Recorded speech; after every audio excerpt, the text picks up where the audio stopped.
Good afternoon and welcome to Dynamics 365 Finance and Operation. We are configuring the human resource module of Dynamics 365. So if this is the first time you stumbled upon this video, I continue to say this at all times. Do go back to some of the other videos because this would be very relevant once you have a foundational pieces to the human resources parameters. And in order for you to continue configuring the system, well, it's easier just to follow along the path and everything would tie down at some point when we are finishing our configuration and we'll run into the processes. With that, we are going to focus today on the employment types.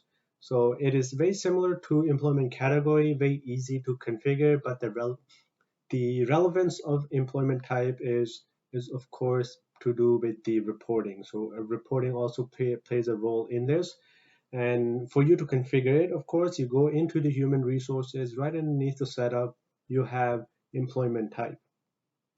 Now, you may think that what is the difference between an employment type and employment category? So you can always have an employment type as a full-time as well, compared to an employment category. So it really depends on your client.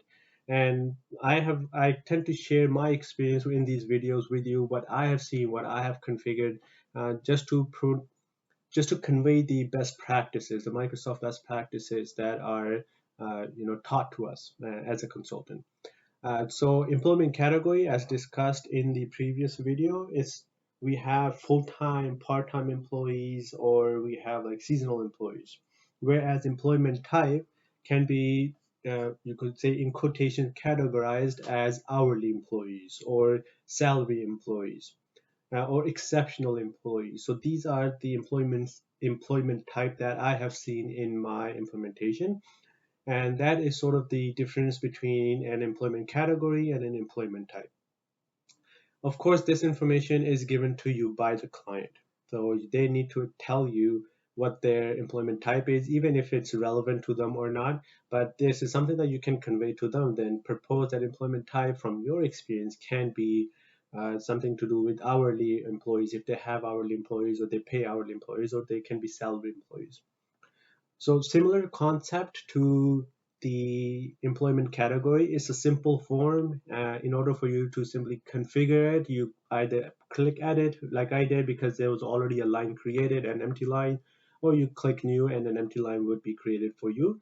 And employment type can be salary employees. And what we can do is probably just put S for instance and do salary employees. Same thing, if you want to add a new line, we put age, we can do hourly employees and simply save it.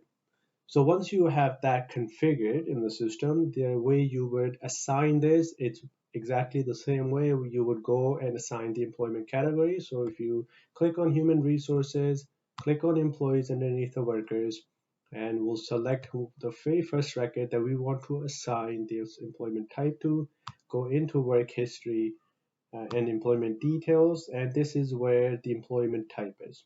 And simply click on either edit button on top. I normally just like to click on the form itself and click the drop down menu and select it from there. So if you select salary employee here, as you could see that only the S shows up and not the description. So this is how the system is meant to be. So the very first column is always the thing that will show up on the front end of the system, which is what the user would be experiencing or would be selecting. So this is how you select and configure employment type.